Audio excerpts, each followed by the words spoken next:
We begin this newscast with a Minnesota teen who was arrested last week after authorities discovered his plot for mass murder. Kelsey Whaley has the latest. Police in Waseca, Minnesota arrested a 17-year-old John David Ledoux after they discovered bomb-making materials and gunpowder at a local storage facility. Investigators also found handguns, 400 rounds of ammunition, and completed bombs when they searched the boy's home. The most disturbing finding of all, though, may have been the 180-page journal Ledoux kept. Inside, authorities found elaborate, specific details on how he intended to use the weapons to carry out his plan. After killing his sister, mother, and father, Ledoux planned on setting off a fire to serve as a diversion while he went to the school to kill more students. His goal? Mass murder. An investigation for the case opened in late March after local police discovered bombs planted at a playground in a local elementary school. The attack was meant to take place on April 20th in honor of the 15th anniversary of the Columbine massacre. Ledoux said he idolized Eric Harris, one of the shooters at Columbine. Ledoux's trial is set to begin on May 12th. However, it has not been determined whether or not he will be charged as an adult. Thank you, Kelsey. On to SNC news. Learning how to balance school, work, and social life is all a part of being a productive college student. But where does sleep come in? A wide array of students have been reported not getting enough sleep, which can take a toll on them not only academically, but socially. Health and Wellness Department on campus has found a resource in which you can examine your sleep methods. We talk to them about what their stress levels are, what their sleep patterns are, and encouraging them to make sleep a priority and the importance in getting 7 to 9 hours of sleep every night. And that there are studies that prove that that is very beneficial in improving your GPA. It's also important in retaining information. And I think for the whole part too, it also helps to develop a strong immune system so that there are less illness too. Well, we are nearing that time of year again when flapjacks will seem almost unlimited at the cafeteria. And the last thing we're thinking about is our diets. The event I'm talking about is Flapjacks, Faculty, and Finals. Chantre Smith tells us more about the big day and what seniors are doing to make the best of their last 2 weeks here at St. Norbert College. With the end of the academic school year approaching fast, I speak with senior and communications major Stephanie Hellman, sharing her experience here at St. Norbert and her plans after graduation. I'm excited. I'm proud of everything that I've worked towards, and I'm just kind of sad that my time is ending because it kind of blew by really quickly. Graduating in nearly a week, Stephanie reminisces on her time here at St. Norbert and says that the time flies by. Stephanie voices that she's excited to graduate and apply the knowledge that she has learned here at St. Norbert. For most students, finals are a stressful time. However, Stephanie tells Night Talk that she only has 2 finals during her senior year. During finals, students are always looking for a way to relax from the pressure of exams. Faculty Flapjacks and Finals is sponsored by the Victor McCormick Residence Hall and St. Norbert College Dining Services and attracts hundreds of students. Faculty Flapjacks and Finals is a fun opportunity for students and faculty to relax. Many graduating seniors, such as Stephanie Hellman, will be attending Faculty Flapjacks and Finals for their last year here. Faculty Flapjacks and Finals is forever a classic here on campus. The world of music also brought classics to the college. Kelsey Whaley tells us more. It was a big weekend for the St. Norbert Music Department with the Spring Choral Concert on Saturday evening and the Spring Band Concert Sunday afternoon. It was also a very emotional weekend. For seniors, it was their final concert as a Green Knight, and for some, their final performance in a musical ensemble. For some music students, though, there was one more night of performances. The music department officially closed their season on Tuesday and Thursday, respectively.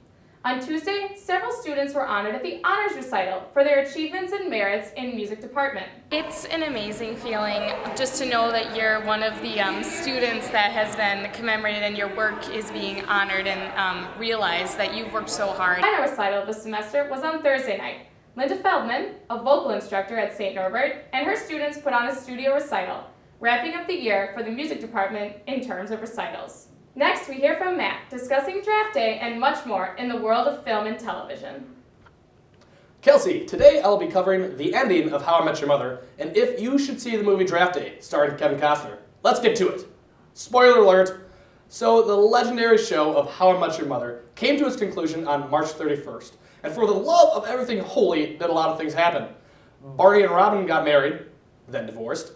Marshall and Lily had another kid, Barney got a girl pregnant, and Ted finally met the mother.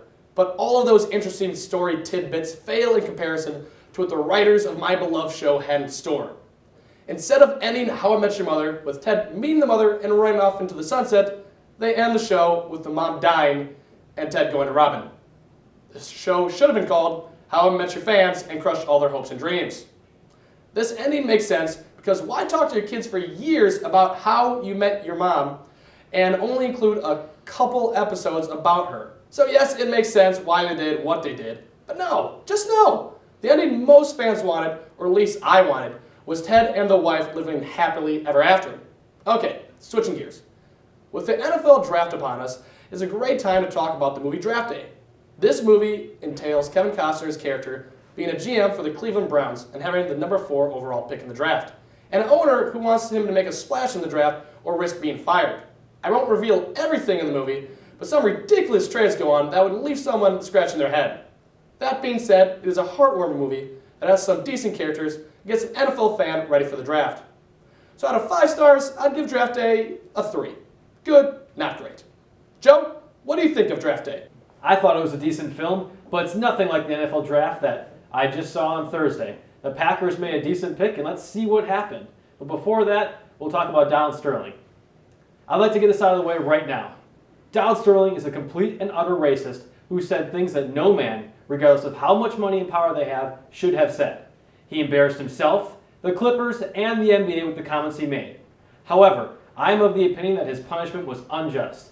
In case you've been living under a rock for well over 2 weeks, Donald Sterling will most likely be forced to sell the Clippers franchise, effectively ending his tenure as owner of the Los Angeles franchise. There are 2 reasons why I think this punishment is completely unfair.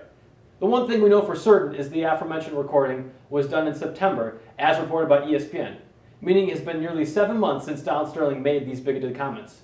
These tapes were clearly not supposed to reach the public, and now have set a dangerous precedent. Let's put this into context. Sterling's racist remarks are nothing new. In 2006, he was sued by the Justice Department for allegedly housing discrimination. Recently, Sterling played the extortion card, insinuating that his former mistress attempted to extract money from him over the recordings. And we still have to figure out if Sterling will be voted out of the league by the owners of the NBA.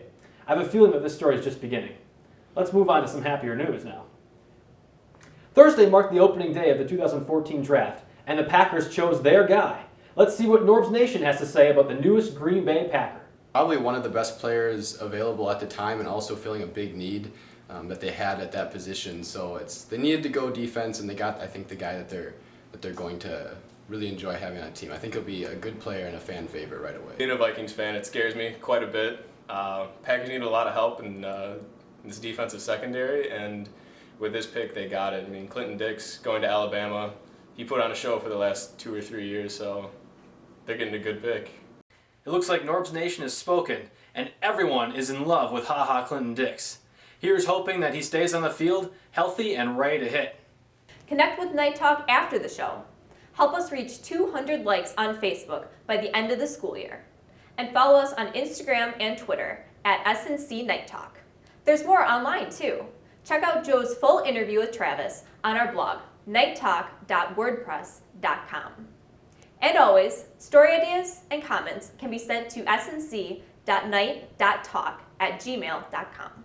From all of us here at Night Talk, good luck on your finals. Thanks for watching, and we'll see you in the fall. Until then, spread the word, spread the news.